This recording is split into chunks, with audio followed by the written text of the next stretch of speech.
장로님 반갑습니다.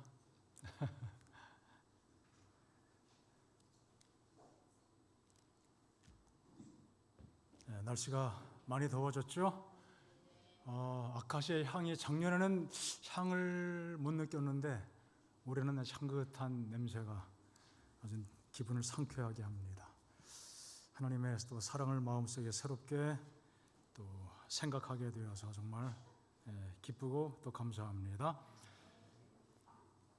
자, 오늘은 하나님이 이르시되라고 말씀하신 창세기에 나오는 말씀, 그리고 성경에 끝없이 반복되는 그 말씀, 하나님께서 말씀하시고 가라사대 그렇게 많이 표현했었죠. 개역 성경에서는, 개정역에서는 이르시되 같은 뜻이지만 다른 단어를 사용했습니다. 자, 이렇게 많은 말씀들, 이르시되 창조의 매 날마다 하나님께서 말씀으로 명하시고 또 명하신 대로 그대로 이루어졌다. 자, 이런 말씀이 창세기 1장에 많이 기록이 되어 있습니다. 이 표현이 나올 때마다 있으라, 나뉘라, 번성하게 하라, 그야말로 절대적인 명령입니다. 말씀하신 대로 이루어졌습니다. 그 사실을 반복해서 여기 말씀을 하고 있지요. 하나님께서 말씀하신 대로 세상의 모든 것들이 존재하게 되었고, 그 말씀의 덕택으로, 은혜로 우리 자신들이 이 땅에 존재하게 된 것입니다. 그리고 성경에 이 이후로 끊임없이 이 말씀이 반복됩니다. 자, 이 이르시되라고 하는 말씀이 가지고 있는 중요한 의미들을 이렇게 요약해 볼 수 있겠습니다. 만물을 존재하게 하시는 창조의 능력이 담긴 말씀 한마디면은 그대로 되는 놀라운 능력이죠. 또 하나님의 말씀에는 약속이 포함되어 있는 것입니다. 또 때에 따라 그 말씀은 아주 권위적인 명령으로 주어지기도 했습니다.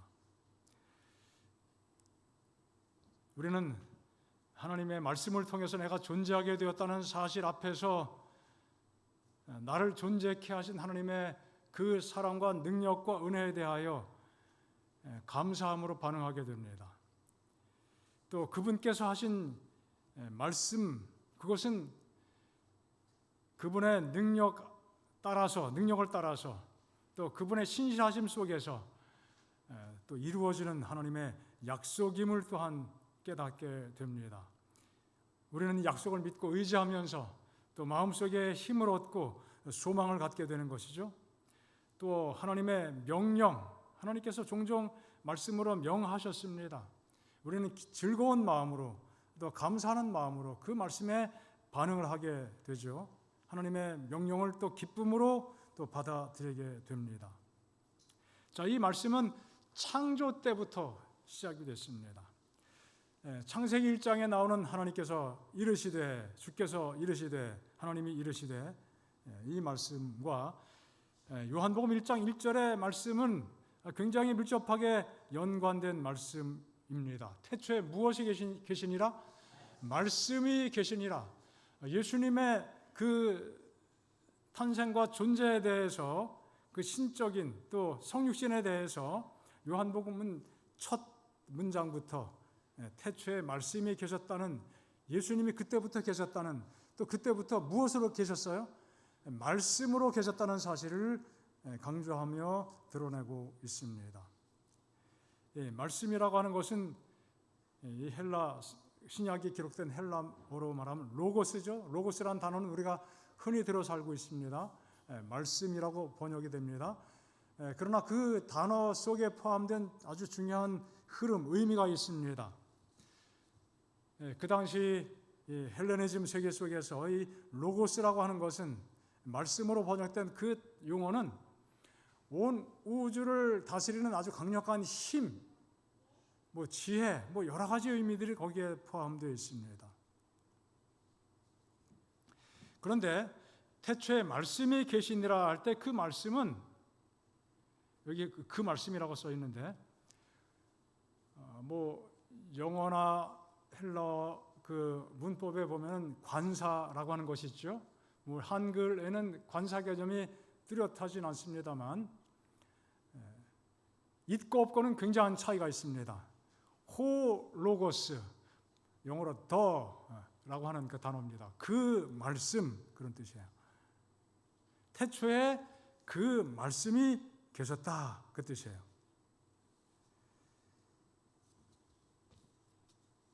창세기 1장과 요한복음 1장의 내용을 통해서 이 두 말씀을 조화롭게 조합시켜서 또 생각해 볼 때 천지를 창조하시는 그 원리, 그리고 그 천지가 운행되는 그 힘, 그 모든 것들은 어디에서 비롯된 거예요? 하나님의 말씀에서 비롯된 것이기도 하고, 또 태초에 말씀이 계셨다, 그 말씀이 계셨다. 이 그 말씀은 요한복음에서 예수 그리스도를 나타내죠. 그 태초에 빛이 있으라. 뭐 예를 들어 그 말씀, 그런 말씀이 그 누가 하신 말씀이라는 거예요? 예수께서 하신 말씀이라는 것을 우리가 이 말씀을 통해서 이해하게 됩니다. 예수님께서는 창조를 통해서 이미 그 창조의 능력을 나타내 보여주신 바로 그 말씀이시다 이거예요. 누가? 예수께서. 그가 말씀하시니 어떻게 됐어요? 이루었고 명하시니 견고히 서게 되었다. 만물보다 먼저 계신 분이 또 만물이 그 안에 함께 서 있다. 그 예수님 안에 모든 만물을 예수님께서 명하셨는데, 예수님께서 그 만물보다 먼저 계신 분이지만 모든 만물이 그 안에 함께 서 있다. 그 안에 존재한다 이것이죠. 그래서 하나님의 말씀 없이는 아무도, 그리고 아무것도 존재할 수 없다는 사실에 우리가 좀 주목을 해야 되겠습니다. 하나님은 또 예수님은 존재의 근원이 되시죠. 우리의 존재의 근원이실 뿐 아니라 우리는 그분이 없다면 우리 인생의 성공 있을 수 없습니다. 인생의 참된 이치를 깨달을 수도 없어요. 참된 삶을 살아갈 수도 없는 것이죠. 그분의 말씀, 그 말씀을 통해서 존재할 수 있고 참된 삶을 살아갈 수 있기 때문에 우리는 하나님의 말씀을 중심으로 살아가야 되는 것입니다. 여러분 어떤 제품을 사든지 간에 그 제품에 대한 설명서가 있죠. 사용 설명서라고 하는 것이 다 따라오게 됩니다. 어떤 것은 뭐 안 읽어도 그냥 큰 문제가 안 되지만 어떤 것은 잘 읽어야 그 제품을 오랫동안 고장나지 않게 잘 사용할 수 있게 됩니다. 하나님의 말씀은 우리 인생을 어떻게 살아가야 되는지에 대한 설명서와도 같은 것이죠. 하나님의 말씀, 이 성경은 하나님의 뜻의 표현입니다. 우리가 어떻게 살아야 하는지에 대한 지침서 혹은 설명서와 같은 의미를 가지고 있습니다. 그 말씀을 따라 살아갈 때 우리는 참된 삶을 살 수 있고 그로 더불어 참된 행복을 누리게 되는 것입니다. 태초의 말씀으로 천지 만물을 창조하신 우리 주님께서 또 말씀 하나님으로 이 세상에 오셨죠. 성육신 하셨습니다. 그리고 그분을 믿는 사람들에게 구원에 이르는 재창조의 역사를 이루어 주셨습니다. 바로 거듭남을 통해서 우리를 새롭게 빚어 주십니다. 자, 그런데 그 재창조의 역사도 어떻게 해요? 창조주의 음성을 듣고 거기에 반응할 때 이게 믿음이에요. 믿음을 간직하게 될 때 우리 속에서 재창조의 역사가 이루어지게 됩니다. 창조의 능력은 말씀의 능력이죠. 또 말씀의 능력은 창조의 능력을 간직하고 있습니다. 태초에 창조가 말씀으로 이루어졌듯이 재창조의 역사도 결국 무엇으로 이루어져요? 말씀으로 이루어질 수밖에 없고, 또 그 말씀하신 그리스도, 말씀이신 그리스도 예수를 통해서 이루어지게 됩니다.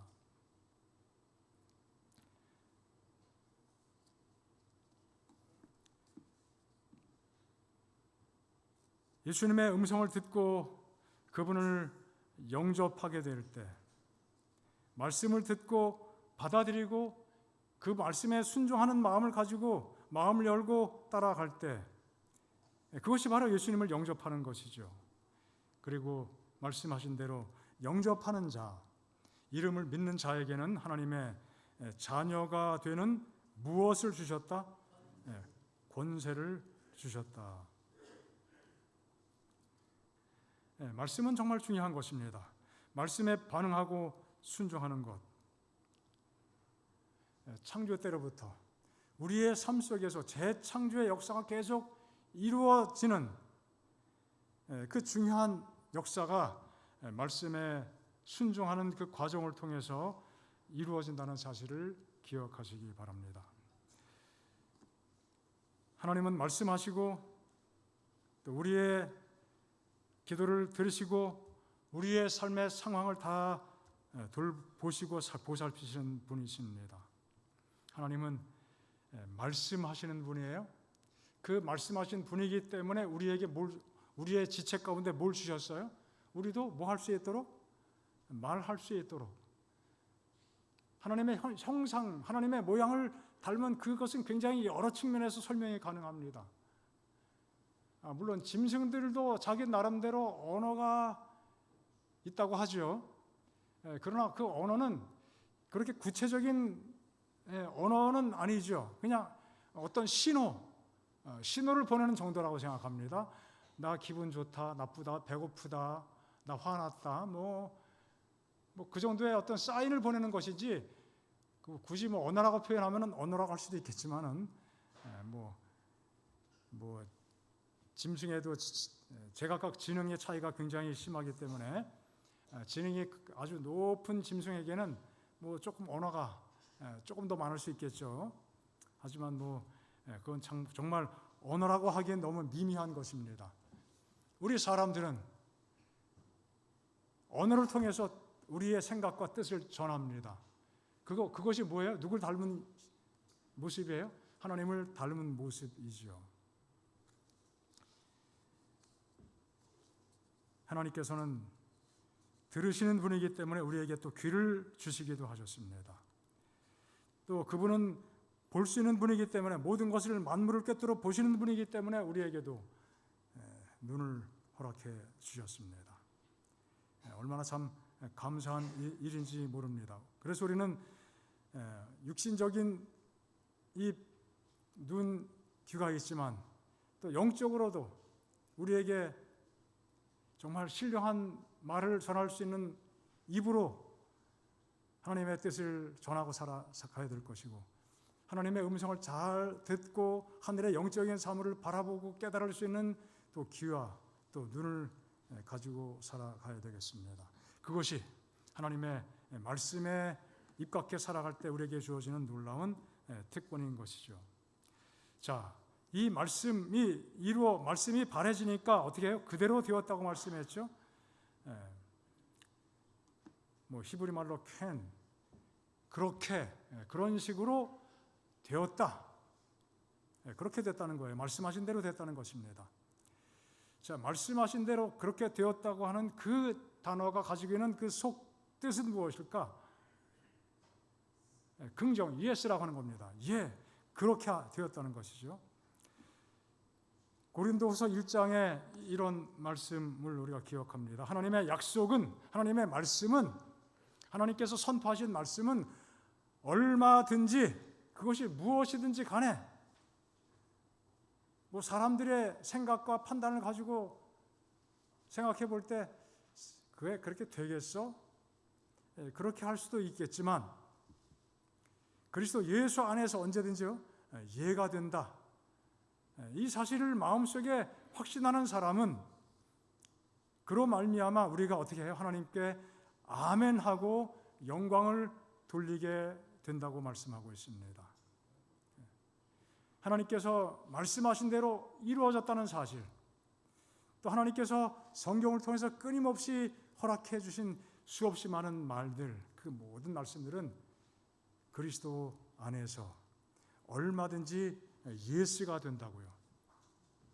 우리는 그 믿음을 가지고 그 말씀에 대해서 아멘으로 반응하게 된다는 것입니다. 그럴 때 하나님께 영광을 돌리게 되는 것이죠. 우리의 삶이 바로 이와 같은 모습의 삶이 되겠습니다. 하나님의 모든 약속은 그리스도 안에서 구체화되고 성취됐다. 이와 같이 그리스도는 모든 하나님의 약속의 확실성에 대한 증거이시다. 성경, 구약 성경에 수없이 많은 약속들이 있습니다. 그 약속들은 누구 안에서 구체적으로 이루어진 것을 볼 수 있다고요? 그리스도 예수 안에서.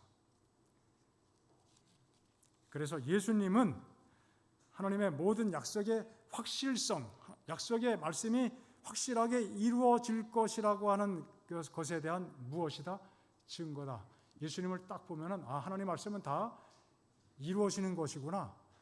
하나님의 약속은 다 이루어지는 것이구나 하는 그 증거를 보게 되는 것이죠. 특별히 하나님의 구원의 약속, 십자가에서 피 흘려 돌아가시고 우리를 죄 가운데 구속하시는 하나님의 그 놀라운 계획, 이미 약속이 되어 있었고 예수님 안에서 성취가 되어 있었죠. 정말 그 하나님의 약속을 누가 믿을 수 있겠어요? 당신의 아들을 이 땅에 희생 제물로 보내서 고난 가운데 또 십자가의 고통 가운데 죽게 하심으로 인류를 죄 가운데 구원하신다. 참 생각하면은 그냥 아멘하고 믿으면 되는 건데 생각하면은 이게 어떻게 이런 것이 가능할까? 그런 생각이 들게 되는 거예요.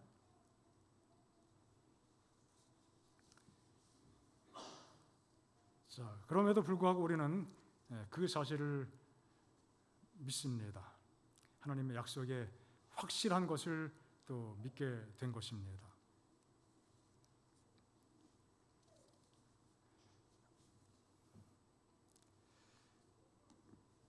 하나님은 말씀하신 대로 이루시는 분이시죠. 또 창조의 절대적인 능력을 소유하신 그 하나님께서 그분이 말씀의 능력으로 세상을 창조하신 것처럼 그분을 통해서 나온 발해진 그 모든 말씀은 반드시 어떻게 해요? 이루어지는 것입니다. 성취가 되는 것이죠. 그래서 민수기에 이렇게 말씀을 합니다. 하나님은 인생이 아니시니 사람이 아니라 인간처럼 조삼모사 수시로 바뀌는 그런 분이 아니시고 그래서 어떻게 해요? 식언치 않으시고 개종역에는 거짓말하지 않는다. 식언 좀 재미있는 표현이죠. 말을 어떻게 해요? 말을 이렇게 내보내서 뱉어야 되는데 어떻게 해요? 말을 먹어버린다. 식언한다. 말 한 대로 지키지 않고 말을 바꾸고 또 없는 걸로 하고 그런 것은 이제 식언한다고 이야기하죠. 이것을 쉽게 말하면 거짓말이에요. 하나님은 거짓말 할 수 없는 분이시죠. 또 사람이 아니시기 때문에 후회하지 않으신다. 우리는 말해놓고 자주 후회합니다. 그렇게 하지 말걸. 심지어 언제도 후회할 수 있어요. 하나님께 헌신하기로 약속을 해놓고 조금 더 적게 할걸. 우리는 생각이 자주 바뀌는 사람이야. 하지만 하나님은 내가 내 아들을 너에게 보내겠다. 후회하셨어요? 안 하셨어요? 안 하신다는 이야기죠. 인생이 아니시니 후회가 없으시도다. 인자가 아니시니 어찌 그 말씀하신 바를 행치 않으시며 하신 말씀을 실행치 않으시랴. 우리는 이런 모습에서 정말 한참 미치지 못하지만 하나님은 하신 모든 말씀을 반드시 이루시는 분이다. 이 사실에 대한 믿음을 가지고 하나님께서 하신 모든 말씀에 대해서 우리는 어떻게 해요? 기쁨으로, 감사함으로, 예라고 반응할 수 있는 그런 믿음의 동기를 우리 마음속에 간직해야 되겠습니다. 그대로 이루어지는 것은 하나님께서 전능하신 분이기 때문입니다. 그분의 말씀을 믿고 또 전적으로 의지하고 순종할 때 그 말씀의 능력이 나타나게 되는 것입니다. 성경에도 그런 신뢰들이 많이 있습니다. 아브라함, 그 가정이 노 부부가 자녀를 낳을 가능성이 이제 완전히 사라졌습니다. 그들에게 그 부부에게 아들이 있을 것이라고 명년 이맘때 아들이 있게 될 것이라고 이야기했을 때 사라도 믿지 못했죠. 설마. 그런데 믿으니 그대로 되었습니다. 아브라함이 믿고 그 사실을 믿었더니 그대로 되었고 그것이 그에게 의로 여겨진 바 되었다 라고 말씀하고 있습니다. 자, 예수께서 마리아의 몸에 성령으로 잉태하셨습니다. 천사가 나타나서 그런 일이 있게 될 것이라고 이야기했습니다. 이거 말이 안 되는 이야기잖아요. 어떻게 그걸 믿을 수 있어요? 자, 하지만 마리아가 믿음으로 반응하죠. 주의 계집 여종이오니 말씀하신 대로 이루어지기를 원합니다. 요셉도 같은 믿음을 가졌어요. 소문을 들으니 약혼녀가 잉태했대요. 이거 도대체 뭐지? 그래서 안 되겠다 싶어가지고 그 당시에 풍습에 의하면 고발하면 어떻게 해야 되는 거예요? 돌에 맞아 죽어요. 파혼으로 끝나는 게 아니라 그 여인은 돌에 맞아 죽게 돼 있었어요. 그래서 요셉은 그렇게 모진 마음을 가진 사람이 아닙니다. 그래서 어떻게 하려고 그랬다고요? 가만히 끊어버리려고, 가만히 조용히 없던 일로 간주하려고 했는데 천사가 나타나서 모든 상황을 설명해 주죠. 그도 믿었어요. 우리 이 가운데 계신 분들, 여성이든 남성이든 우리 가정에 천사가 나타나서 내가 곧 잉태할 거야. 혼자 살고 있는데, 아니면 부부 생활하지 않는데도 그런 일이 있겠다고 이야기하면 어떤 남자도 어떤 여자도 그 사실을 믿을 수가 없죠. 그러나 그분이 말씀하신 것은 이루어졌습니다. 나아만 장군도 마찬가지입니다. 문둥병이 걸렸습니다. 그가 데리고 온 여종을 통하여 하나님의 선지자에 대한 이야기를 듣고 찾아갔습니다. 그 선지자가 뭐라 그래요? 요단강에 가서 7번 몸을 씻어라. 그럼 낫는다. 아니, 우리나라에 가면은 더 큰 강도 있고 더 맑은 강도 있는데 해필이면 그 강이야. 그런데 같이 온 사람들이 그래도 여기까지 왔는데 그냥 밑좌에 본전 아니겠습니까? 한번 해보시죠. 성경의 내용을 우리가 각색해서 이야기할 때 어떻게 했어요? 첫 번째 몸에 담궈도 아무 반응이 없고 5%라도 10%라도 좋아지는 기미가 보이면 그래도 얼른 담글 텐데 이거 뭐지? 그대로 해요. 그러나 마지막 7번째 담궜을 때 상황이 완전히 변하게 되었습니다. 하나님의 약속의 말씀 또 능력의 말씀이지요.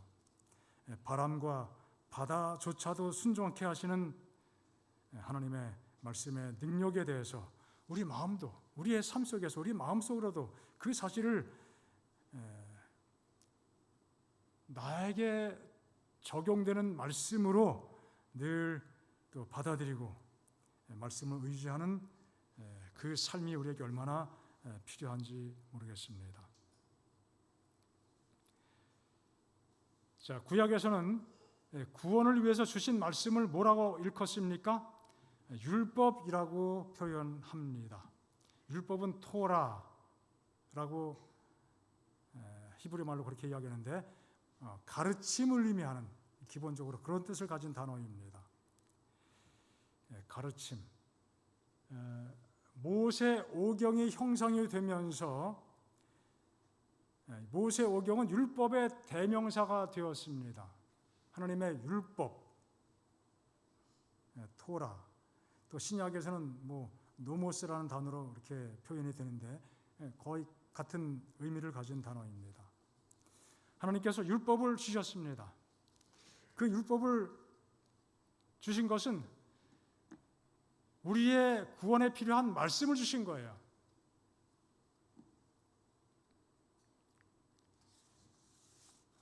우리는 그 말씀을 통해서 하나님을 잘 알게 됩니다. 이런 목적을 가지고 하나님은 율법을 당신의 백성들에게 허락해 주셨습니다. 가나안 땅에 들어가서 자녀들에게, 말씀을 알지 못하는 자녀에게 듣고 하나님 여호와 경외하기를 배우게 하라. 말씀을 가르치고 그들로 하나님을 알게 하라는 것입니다. 이런 목적을 가지고 하나님의 말씀을 주신 것이에요. 우리는 말씀을 통해서 하나님을 더 깊이 또 경험하고 깨닫게 됩니다. 또 당신의 백성들이 하나님 백성이라고 하는 그 정체성을 잃어버리지 않도록 하기 위해서 또한 말씀이신 율법을 주셨습니다. 특별히 노래를 만들어서 노래로서 이 말씀을 자손들에게 끊임없이 가르치고 하나님의 살아계심에 대한, 하나님의 구원의 역사에 대해서 하나의 증거로 삼으라. 자, 반드시 끊임없이 계속 반복해서 그렇게 해야 될 이유가 무엇입니까? 여기 20절에 말씀된 것처럼 그들이 가나안 땅에 들어가서 먹어서 어떻게 되면은 배가 부르게 되면은, 그리고 배가 부를 뿐 아니라 어떻게 돼요? 살이 찌게 돼요. 살이 제일 많이 찌는 부위가 어디입니까? 저도 살이 좀 쪘습니다. 먹고 살이 찌고 배가 나오고 편안해지고 등 따숩고 그러면은 어떻게 된다고요? 돌이켜 다른 신들을 섬기며 또 나를 멸시하여 하나님의 말씀의 언약을 어떻게 될 것 같다? 어떻게 될 것이다? 어길 것이다. 배부르고 등이 따뜻해지면은 우리 사람은 그렇게 될 가능성이 아주 많다는 것입니다. 그래서 어떻게 하라고요? 끊임없이 말씀을 가르치고 또 노래를 만들어서 기억하도록, 오래 기억하도록, 그래서 말씀을 가르치라고 말씀하셨습니다. 그들이 수많은 재앙과 환난을 당할 때 그들의 자손이 부르기를 잊지 아니한 이 노래가 그들 앞에 증인처럼 되리라.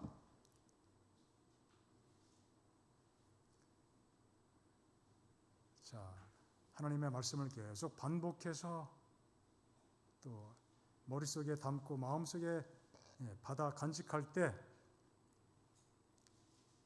잊지 아니한 그 노래, 그 말씀의 노래, 그 말씀이 하나님의 살아계심에 대한 증인이 될 것이다. 그래서 하나님 백성이라고 하는 그 정체성을 잃어버리지 않으려면은 끊임없이 하나님의 율법을 또 가까이 하고 또 읽고 또 묵상을 해야 되는 것입니다. 그리고 특별히 이스라엘 백성들에게 하나님을 떠나게 될 때, 말씀을 거절하게 될 때, 율법을 무시하게 될 때 재앙을 당하고 멸망을 당하게 될 것이라고 말씀했죠. 그것을 피하고 면하기 위해서 늘 율법책을 가까이 하라고요. 율법책을 가져다가 하나님 여호와의 언약궤 곁에 두고 너희에게 증거가 되게 하라. 십계명은 언약궤 안에 보관했지만 또 그 외에 율법의 말씀은 언약궤 곁에 보관하도록 했죠.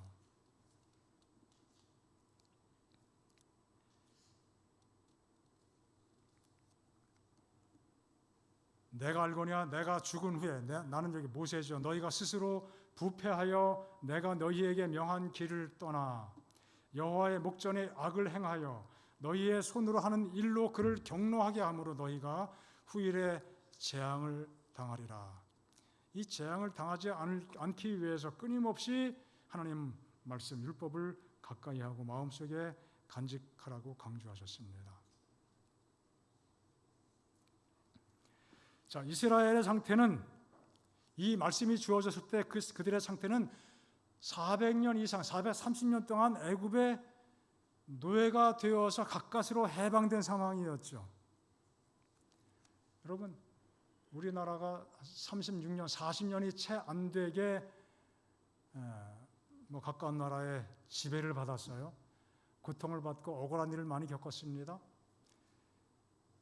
해방이 됐어요. 해방이 됐으면은 모든 관습과 그 영향력으로부터 다 벗어나야 되는데 다 벗어나요? 그때 있었던 여러 가지 것들이 이제까지 어떤 언어적인 관심이나 특별히 그런 것 쪽이요, 문화 같은 그런 것에 대한 잔재들이 여전히 남아 있죠. 자, 400년 이상 민족의 세대를 걸쳐서 30년, 40년 한 세대로 따지면은 10세대 이상이잖아요. 얼마나 애굽화가 되었을까요? 그들의 사상과 철학과 문화와 전통, 습관, 언어 그 모든 것들이 누구처럼 돼 있었어요? 애굽 사람처럼 돼 있었던 것이죠. 애굽은 당시에 가장 강대한 나라였습니다. 가장 문명화된 나라였습니다. 가장 뛰어난 나라였죠. 그거 버리는 거 쉽지 않습니다.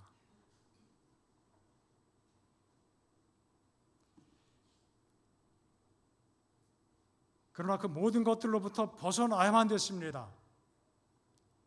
벗어나야 하나님을 진정으로 섬기게 되는 것이죠.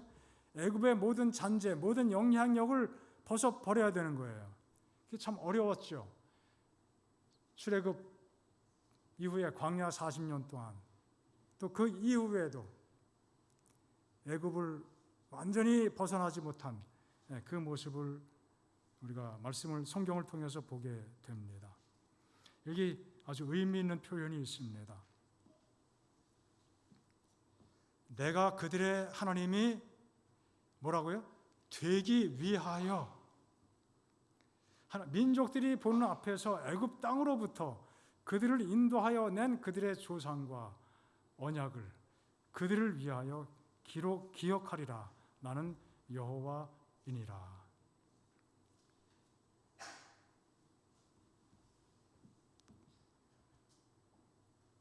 자, 민족들이 보는 앞에서 애굽 땅으로부터 그들을 인도하셨습니다.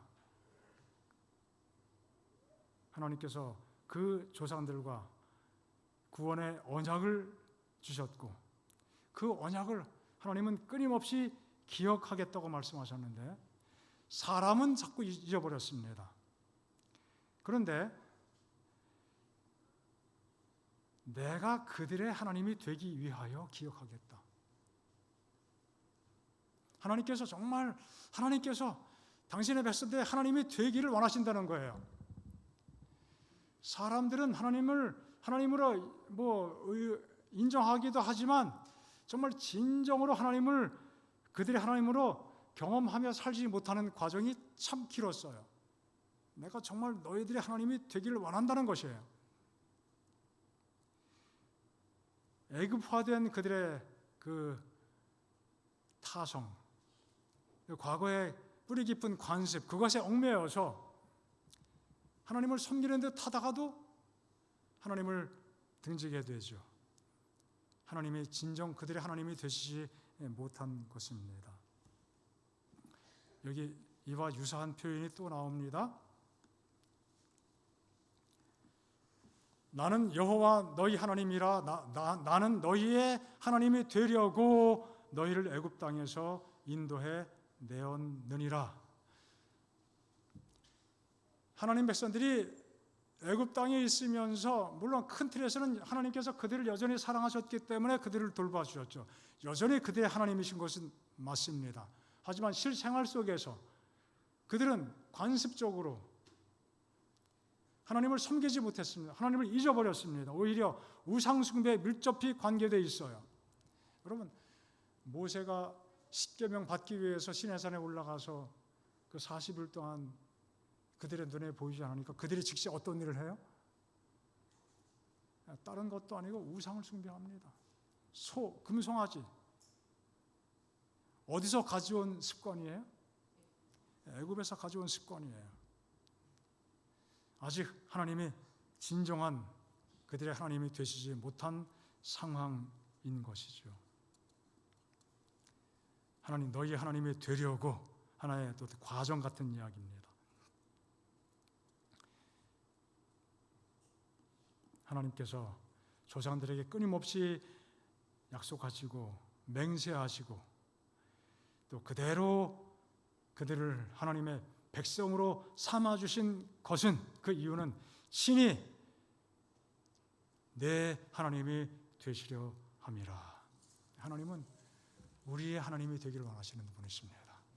우리가 하나님 외에 다른 신을 섬기거나 하나님의 뜻을 자주 잊어버리고 자기 뜻대로 살아가는 그러한 삶이 아니라 하나님께서 하신 말씀을 믿고 의지하고 그대로 순종하며 살아가는 그러한 하나님의 자녀가 되기를 원하시는 거예요.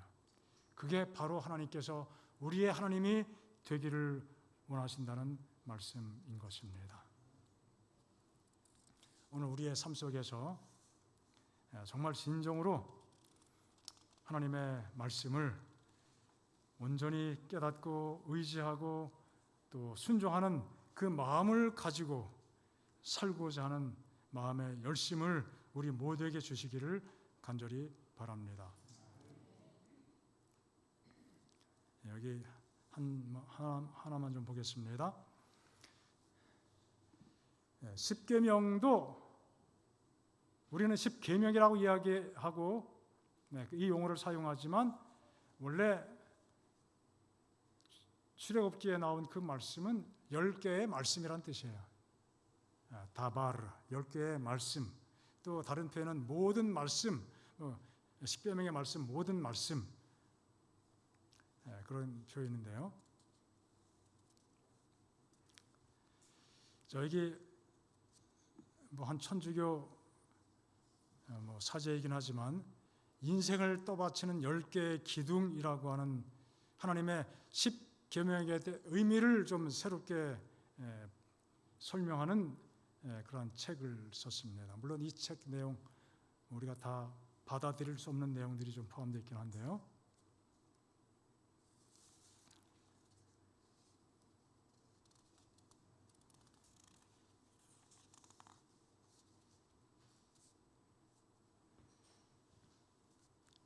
자, 십계명에 대해서 그가 어떻게 설명을 했는가 하면은 하나님이 내 마음속에 주신 말씀을 실천하겠다고 다짐하는 맹세 혹은 언약,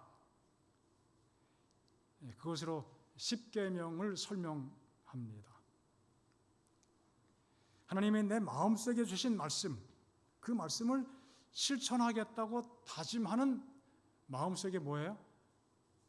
서약, 맹세, 언약. 하나님의 계명은 언약이죠. 약속입니다. 하나님께서 주신 약속이지만 우리는 그 약속에 대해서 믿음으로 반응할 때 나도 그렇게 살겠습니다 라고 하나님께 뭐 하는 거예요? 약속을 하는 것이라, 그 뜻이에요.